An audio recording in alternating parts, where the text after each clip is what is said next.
오늘 마태복음 21장입니다. 33절에서 46절까지 말씀 제목은 포도원 주인과 어리석은 농부들이라는 말씀의 제목입니다. 창세기 1장 말씀 보면 아주 장엄하고 아름답게 시작을 합니다. 태초에 하나님이 천지를 창조하시니라. 이 말씀처럼 위대한 선언, 장엄한 말씀은 없죠. 모든 만물이 하나님의 손에 의해서 지금 받았다는 것입니다. 그리고 그 창조의 과정을 성경이 또 이렇게 이야기하죠. 하나님께서 그것을 만드시고 보시니 그 후에 보기에 심히 좋았더라 하는 것입니다. 하나님께서 모든 만물을 만드시는 과정도 아름다웠고 만들어 놓은 그 작품들을 보았을 때 너무나 아름답고 존귀했던 것입니다. 그래서 인류의 시작뿐만 아니라 온 우주 역사의 시작은 매우 아름답고 존귀하게 시작을 하고 있는 것이죠. 그런데 말씀을 계속 읽다 보면 그 아름다움과 존귀함이 그리 얼마 가지 못합니다. 하나님께서 만드신 피조세계를 맡아 관리하고 섬겨야만 하는 사람의 타락 때문입니다. 사람이 범죄하고 타락하면서 온 세상에 그 죄악이 퍼져나가기 시작한 것입니다. 아마 우리가 겪고 있는 이 바이러스도 저 멀리 중국 땅 어느 한 곳에서 시작을 했습니다. 그런데 삽시간에 전 세계에 걷잡을 수 없이 퍼져나간 것이죠. 아마 이것처럼 그렇게 어떤 인간의 작은 죄악이 점점 시간이 갈수록 때가 갈수록 커지고 깊어지게 되었습니다.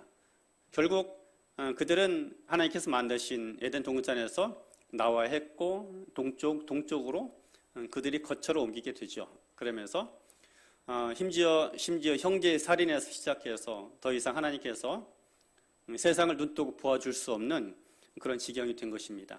결국 우리가 잘 아는 것처럼 물로 세상의 심판을 받게 되었던 것입니다. 처음에 시작은 매우 아름답고 존귀하게 영광스럽게 시작을 한 것입니다. 그런데 얼마 가지 않아서 그 결말이 아주 비참하게 끝나게 된 것이죠. 그래서 성경에 보면 그런 부분들이 참 많이 나옵니다. 아름답게 시작하였으나 그 마지막이 뒤로 갈수록 비참해지는 이야기들인 것입니다. 오늘 본문의 말씀도 바로 그와 같습니다. 어느 한 집주인이 포도원을 건설합니다. 산 울타리로 두르고 또 거기에 즙을 짜는 즙틀을 만듭니다. 그리고 망대를 설치하게 됩니다. 또 그 안에는 아주 건강하고 싱싱한 포도나무를 심었겠지요. 그 모습을 한번 상상을 해 보십시오. 새롭게 지어진 아름다운 포도원, 그리고 또 열매가 열려지게 되면 즙을 짜낼 튼튼하고 좋은 포도즙 틀이 있고 그 포도원을 지킬 만한 좋은 망대를 건축해 놓은 것입니다. 그리고 그 안에 건강하고 싱싱한 젊은 나무들이 자라가고 있는 것이죠. 그 자체만으로도 한 폭이 아주 큰 아름다운 풍경이 될 것입니다. 그런데 이 아름답게 시작했던 포도원의 이야기가 뒤로 가면 갈수록 슬프고 비극적인 이야기로 맞춰지게 됩니다. 왜냐하면 포도원을 지은 주인이 얼마 지나지 않아서 멀리 타국으로 가야만 하는 상황이 된 것입니다. 그래서 이제 농부들을 고용을 해서 포도원을 맡기게 됩니다. 그리고 멀리 주인은 떠나게 된 것입니다. 때가 되어서 결실을 하고 포도나무에서 포도가 열릴 때가 된 것입니다. 이에 포도 열매를 얻기 위해서 종들을 주인이 저 멀리에서 보내는 것입니다. 그런데 이 농부들이 주인이 보낸 종들을 돌로 치기도 하고 죽이기도 하고 핍박을 한 것입니다. 이제 주인이 그 소식을 듣고 두 번째 종들을 보냅니다. 이번에는 더 많은 종들을 보낸 것이죠. 그런데 전에 했던 것과 똑같이 그 모든 종들을 농부들이 죽이게 된 것입니다. 이제 주인이 할 수 없어서 마지막에는 그 아들을 보내게 된 것입니다. 왜냐하면 아들은 자신은 분신과도 같은 그런 존재이기 때문에 내 아들을 보내면 저들이 아마 존대하리라, 존귀하게 여길 것이다 라는 생각이었던 것이죠. 그런데 그 주인의 생각은 빗나갑니다. 농부들이 이렇게 말하죠. 자, 저 아들은 그 포도원 주인의 상속자이니 우리가 저 아들을 죽이고 이 포도원을 차지하자 하면서 그 아들을 돌로 쳐서 포도원 밖으로 내쫓아 죽이게 되었던 것입니다. 그 이야기의 맨 마지막 결말은 그렇습니다. 결국 이제 주인이 포도원에 다시 찾아와서 그 모든 농부들을 진멸하게 된 것입니다. 주인과의 첫 만남은 아름답고 존귀했지만 뒤로 가면 갈수록 비극적인 이야기가 이어졌고 결국에는 그들 모두가 진멸당했다라는 그런 이야기인 것이죠. 우리들이 여러분 사랑과 이런저런 만남이 있고 사귐과 교제가 있습니다. 누구도 단 한 번의 만남과 사귐 없이 살아갈 수 있는 사람은 이 세상에 존재하지 않는 것이죠. 그런데 그 첫 만남에서 시작해서 모든 이어지는 과정과 마지막 결말, 특별히 뒤로 가면 갈수록 그 만남은 더 아름다워야 하는 것입니다. 그런데 간혹 우리들이 처음 만남은 아주 좋았지만 뒤로 가면 갈수록 그 끝이 좋지 않게 되는 그런 경우들이 종종 있기도 한 것이죠.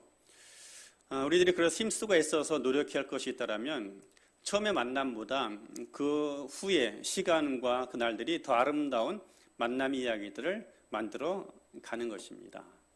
하나님과 우리와의 관계도 마찬가지죠.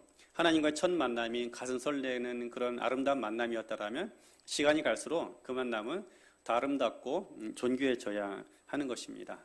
바라기는 오늘 예배를 통해서 주님과의 만남이 더 기쁨의 만남이 되고 축복된 만남과 동역이 되어야 할 줄로 믿습니다.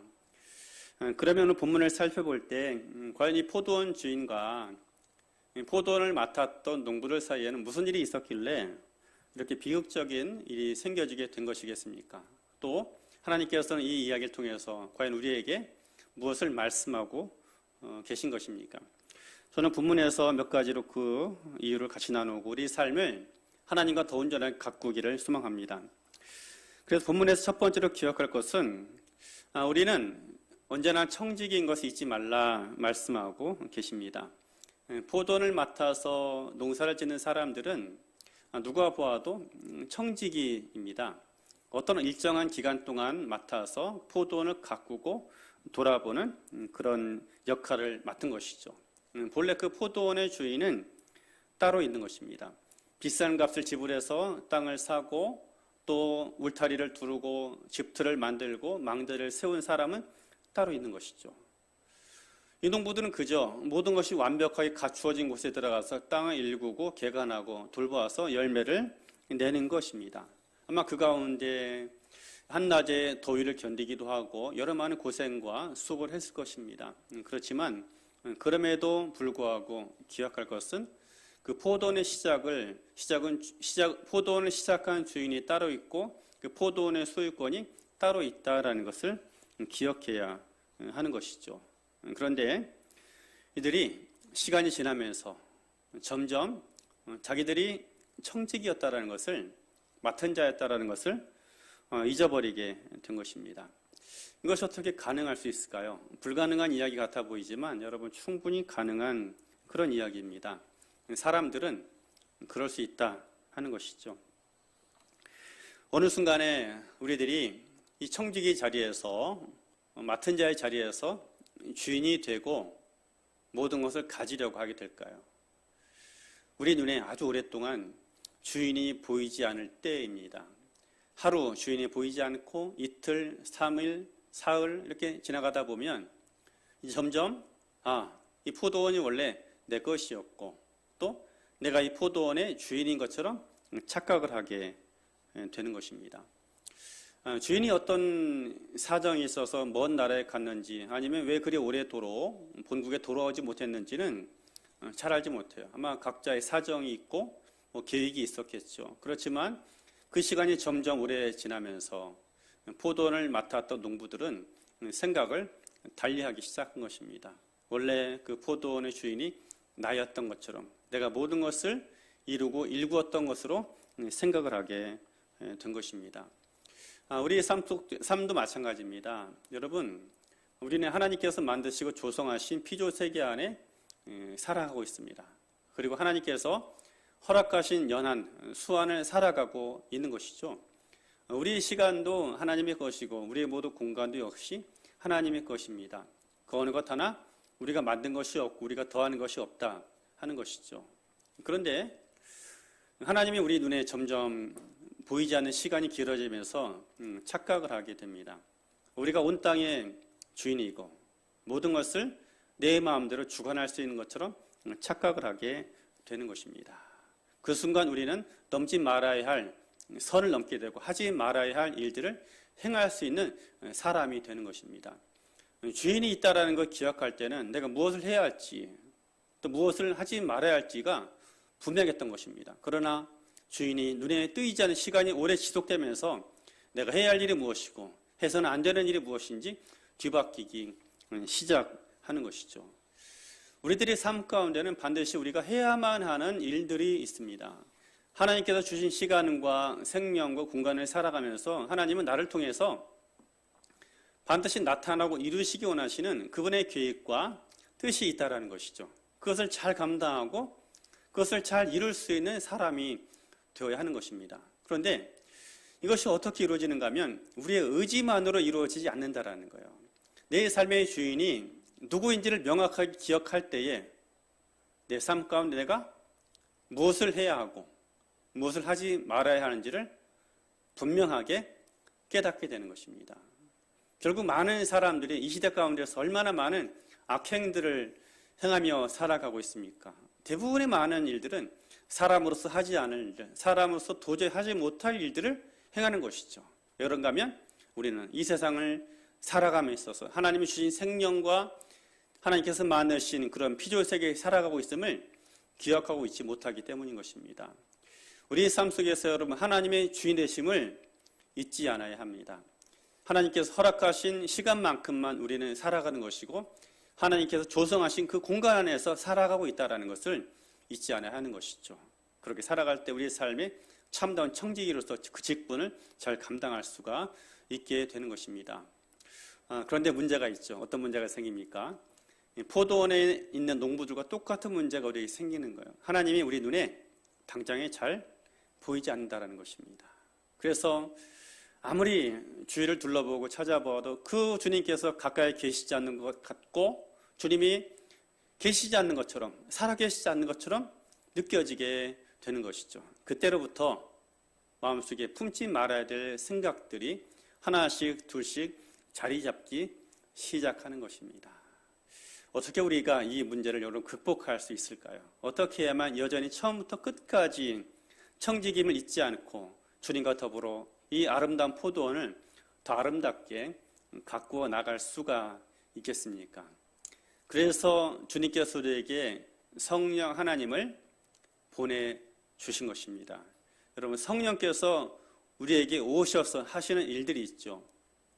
성령이 우리에게 오시면 우리가 권능을 받고 어떤 대단한 일을 행하는 것으로 사람들이 많이 생각을 합니다. 그런데 성령께서 오셔서 하시는 중요한 일들이 있습니다. 그 중에 오늘 본문에 비추어 이야기해 보면 성령은 오셔서 우리를 온전하게 사로잡으십니다.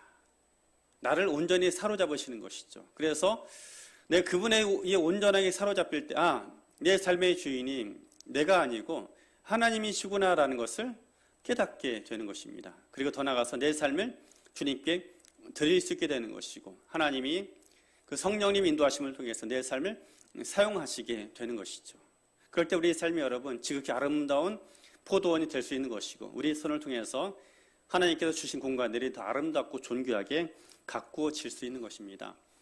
신앙생활의 근본 원리는 지성이면 감천이다가 아니에요. 말하자면 나의 노력과 의지와 정성을 통해서 하나님을 움직이는 것이 아니다라는 것입니다.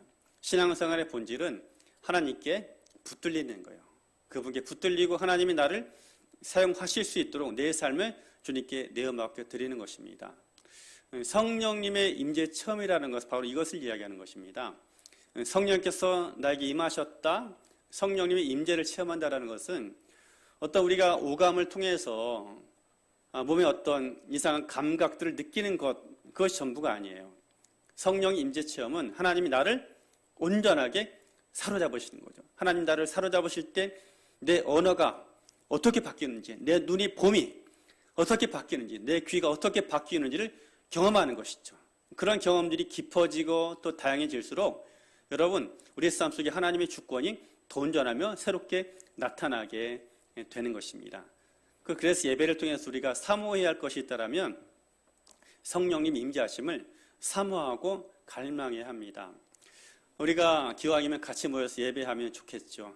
왜냐하면 같이 모여 예배할 때에 한 마음이 될 때에 하나님께서 더 자유롭게 운행하시기 때문이에요. 그러나 저 멀리 다니엘이 바벨론에서 시간을 구별해서 또 예루살렘 향해 창문을 열고 기도하고 예배했습니다. 그때 하나님께서 다니엘을 사로잡아 주셨던 것이죠. 이것처럼 하나님께서 우리의 선 곳에서 우리를 온전하게 사로잡으실 것입니다. 그 하나님의 임재하심, 성령님의 사로잡히심을 여러분 간구하고 소망하고 기대하시기 바랍니다. 그렇게 우리가 하나님의 성령의 사로잡힘을 경험하고 그분의 임재를 체험하게 될 때 우리가 청지기로서 그 사명 온전하게 잘 감당하게 될 것입니다. 지금 계시고 선 자리만이 아니라 주님께서 우리를 삶의 터전으로 보내시고 때로 일터로 부르시기도 할 것입니다. 그곳에서도 하나님의 임재하심을 경험하고 체험함을 통해서 내 능력 아니면 내 권세가 아니라 주님만이 나타낼 수 있는 주님의 능력과 주의 행하심을 보일 수 있는 그 존귀한 인생이 되어지길 주의 이름으로 축복합니다. 그리고 두 번째로 기억할 것은 회개에 빠른 사람이 되어야 한다라는 것입니다. 우리가 어떤 존재가 되어야 되느냐? 회개에 민첩한 사람이 되어야 합니다.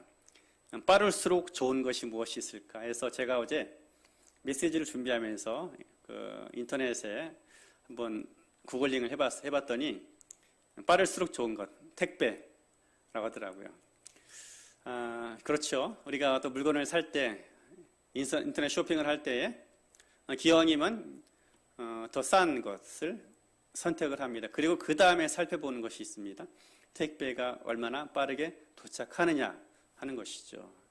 그런데 여러분 이 택배보다 더 빠르고 정확해야 할 것이 있습니다. 우리의 회개라는 거예요.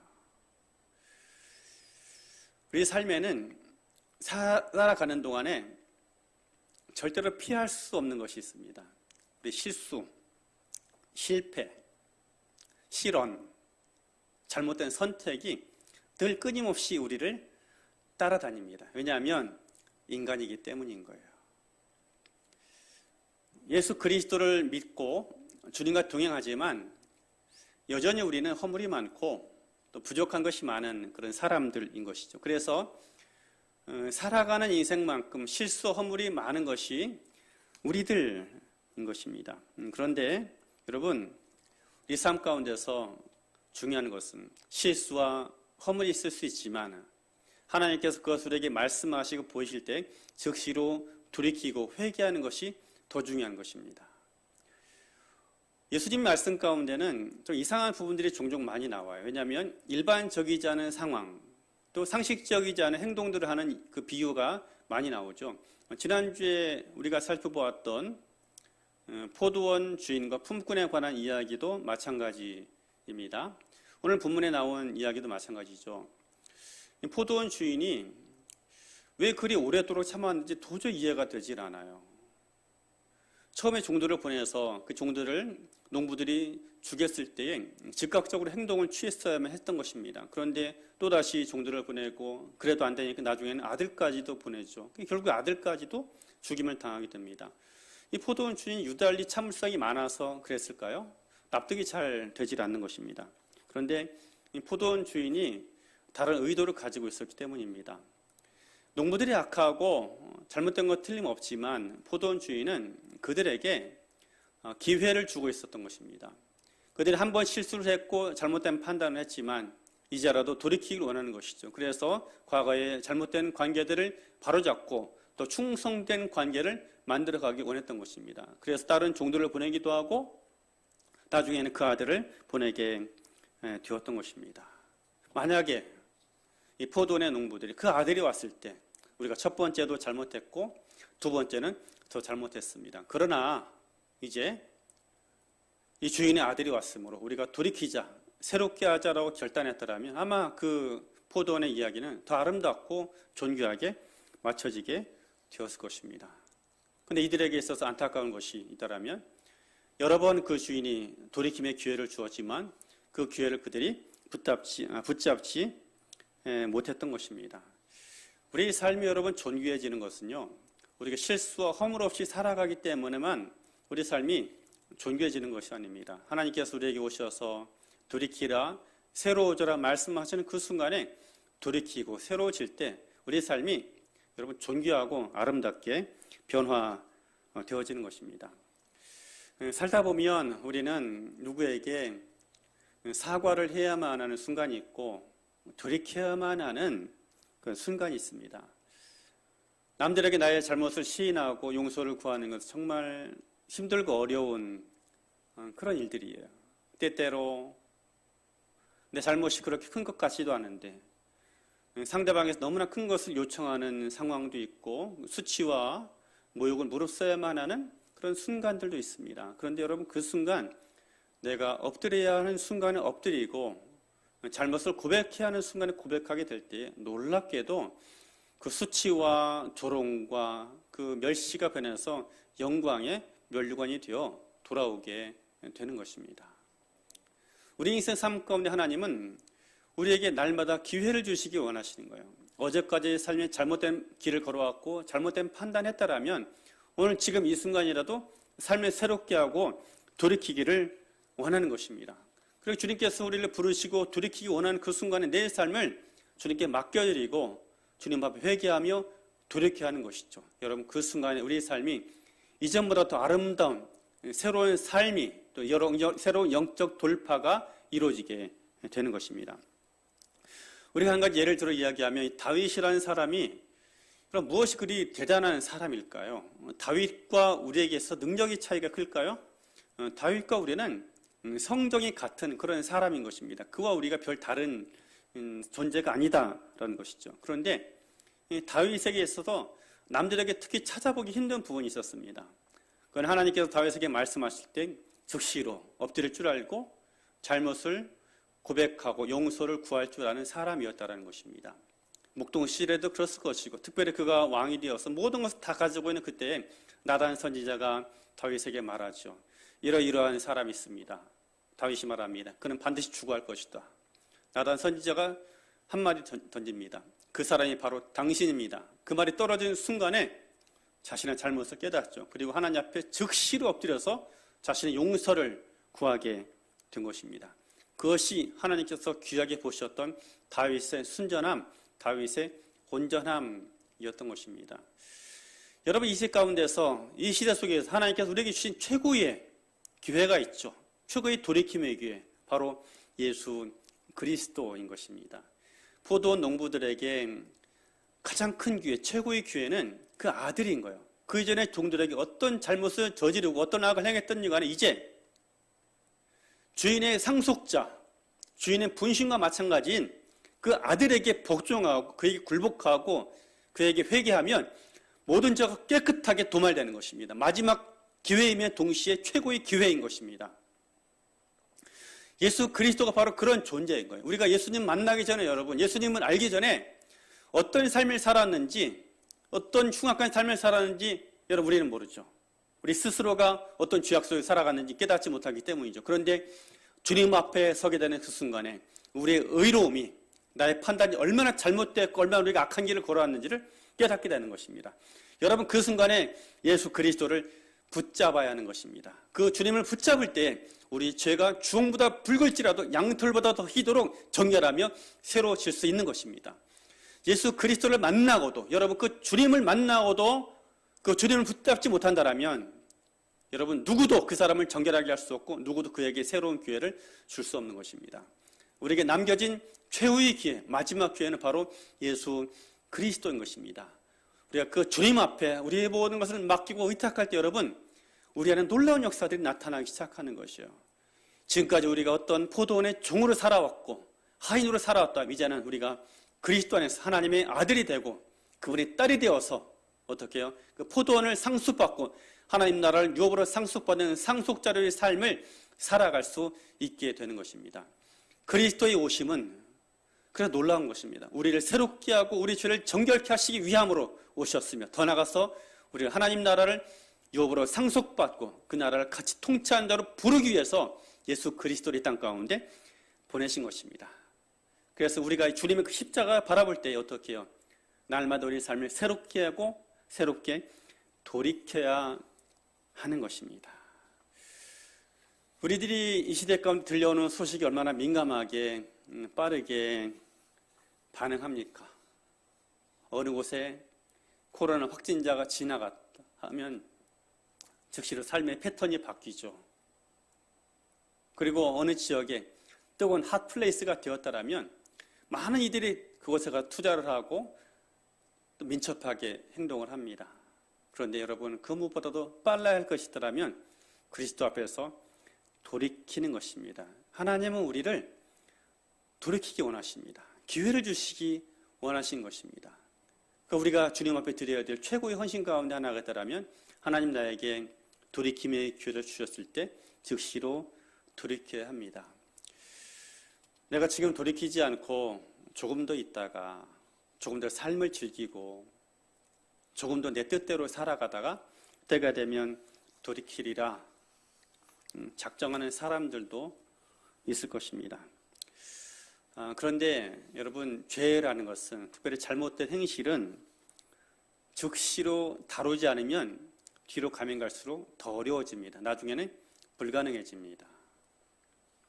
왜 그런가 하면 처음에 작은 것으로 시작하지만 점점 대범해지죠. 그리고 나중에 어떤 일이 벌어지는가 하면 죄와 나의 인격이 결합이 됩니다. 그때가 되면 하나님도 그를 돌이킬 수가 없는 상황이 되는 것입니다. 그때가 바로 하나님의 시간인 것이죠. 하나님의 심판의 시간, 하나님의 심판의 때가 바로 그런 상황인 것입니다. 소돔과 고모라의 멸망을 한번 생각해 보십시오. 그 땅에 부르짖음이 심해서 하나님께서 천사 둘을 그곳에 보냅니다. 롯의 집에서 천사가 하룻밤을 지내게 됩니다. 그때 그 모습을 주변의 사람들이 발견한 것입니다. 그 이야기를 듣고, 야, 롯의 집에 나그네가 2명 방문했다더라 하는 이야기가 얼마나 빨리 퍼져나갔는지 가까운 데서 시작해서 멀리에 있는 소돔성 사람들이 다 롯의 집 앞에 몰려듭니다. 그리고 성경은 또 하나 이렇게 구체적으로 표현합니다. 어른부터 아이까지 다 그곳에 몰려왔더라 하는 것입니다. 그들의 목적은 하나예요. 오늘 밤에 너희 집에 찾아온 나그네 둘을 우리에게 내어달라. 우리가 그와 상관하리라. 이게 무슨 뜻인지 잘 아시죠? 말하자면 동성애를 하리라 하는 이야기예요. 그래서 사람들이 이야기하기를 소돔의 멸망 원인이 동성애였다라고도 표현하기도 합니다. 그것은 그런데 그들이 저질렀던 죄악의 한 부분인 것이 그 자체가 어떤 소돔 심판의 결정적 원인이 되지는 않았습니다. 소돔의 죄악의 원인, 그들의 심판의 원인은 무엇인가 하면 소돔성의 죄가 너무 깊어진 거예요. 그래서 도저히 소돔성 사람들과 그 죄를 분리해낼 수 없는 상황이 된 것입니다. 가까운 데 시작해서 먼 거리, 모든 소돔성 전체에 죄가 가득한 것입니다. 그리고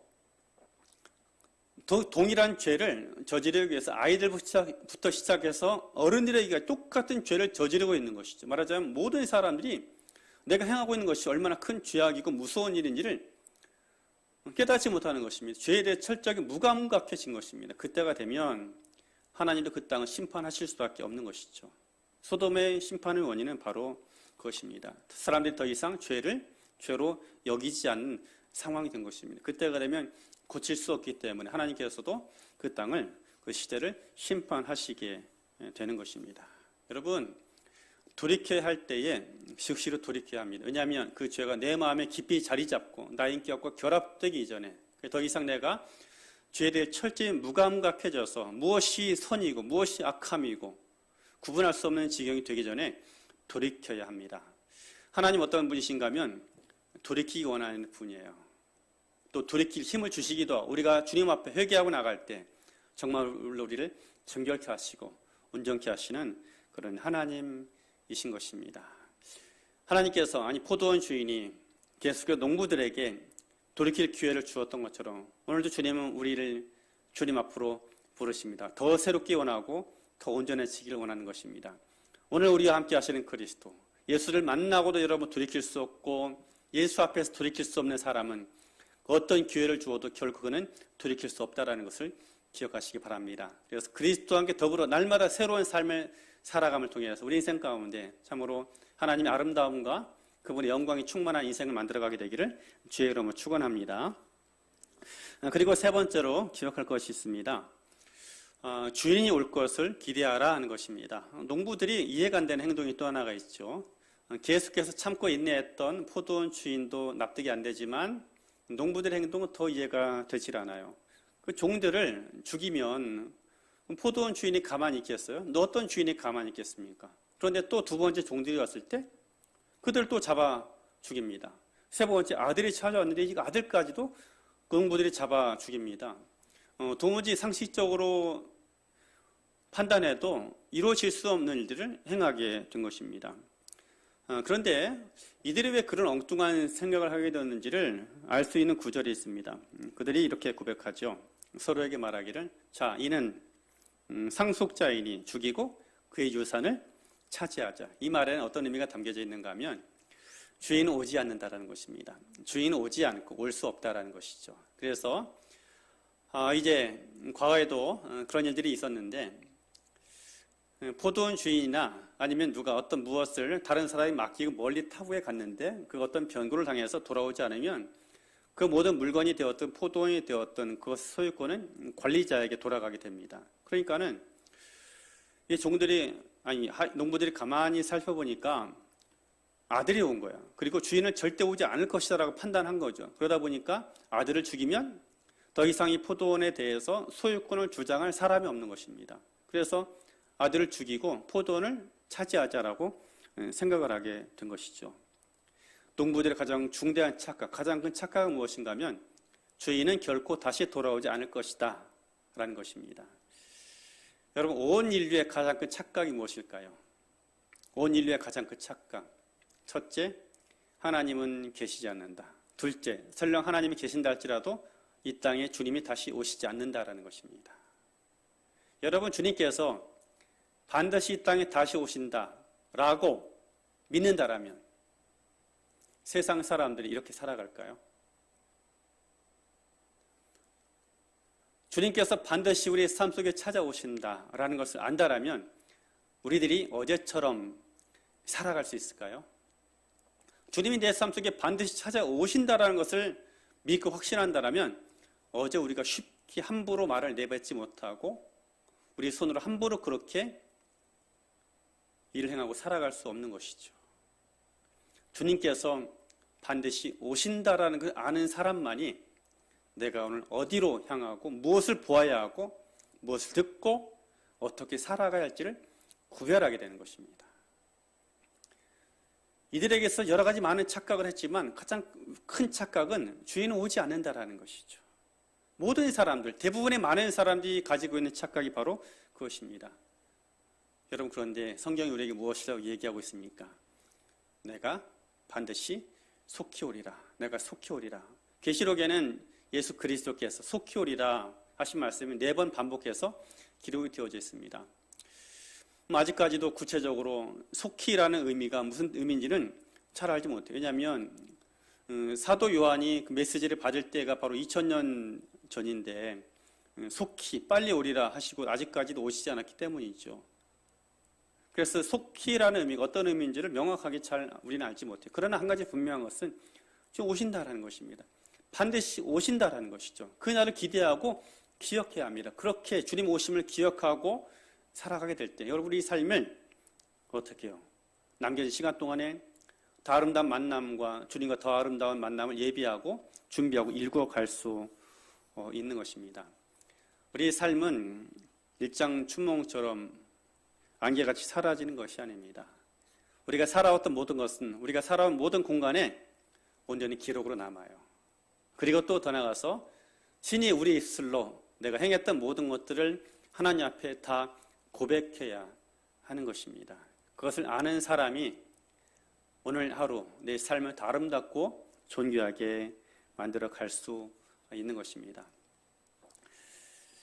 우리의 삶이 여러분 주님과 함께 시작한 삶처럼 아름답고 귀한 것이 어디 있겠습니까? 또 주님과 같이 동행하는 것처럼 복되고 아름다운 인생이 어디 있겠어요? 또 주님과 만나는 그 날처럼 또 영광되고 복된 그 순간이 어디에 있겠습니까? 우리의 만남은 시간이 가면 갈수록 더 아름답고 귀하고 존귀해야 합니다. 그리고 주님과 만나고 사귀면 사귈수록 우리 삶은 더 영광스럽고 아름답고 존귀하게 변화되어야 하는 것입니다. 그것이 하나님께서 원하시는 바요, 주님이 기대하시는 우리의 삶인 것입니다. 여러분, 아름다운 이야기로 시작해서 영광스러운 이야기로 맞춰져야 합니다. 그러기 위해서 본문은 하나님께서 우리에게 세 가지를 권면하십니다. 첫째로 우리 삶은 청지기인 것을 기억하라. 그러기 위해서 언제나 성령이 임재하심에 사로잡히를 기대하고 성령님께 내 삶을 맡기는 것이 필요한 것입니다. 그럼에도 불구하고 육신의 정욕과 안목의 정욕과 이생의 자랑으로 인해서 쓰러지기도 하고 넘어질 때도 있습니다. 그런데 하나님은 그리스도 안에서 우리를 새롭게 알기 원하셔서 돌이킬 기회를 주시는 것이죠. 그때 여러분 그 기회를 붙잡으십시오.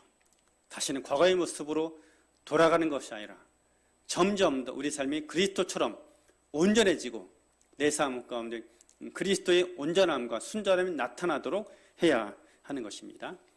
주님 다시 오실 그날을 기대하고 사모함을 통해서 오늘 이 하루 주님과 더불어 아름답고 복된 날들을 만들어갈 수 있는 우리 모두가 되어지길 주의 이름으로 축복합니다.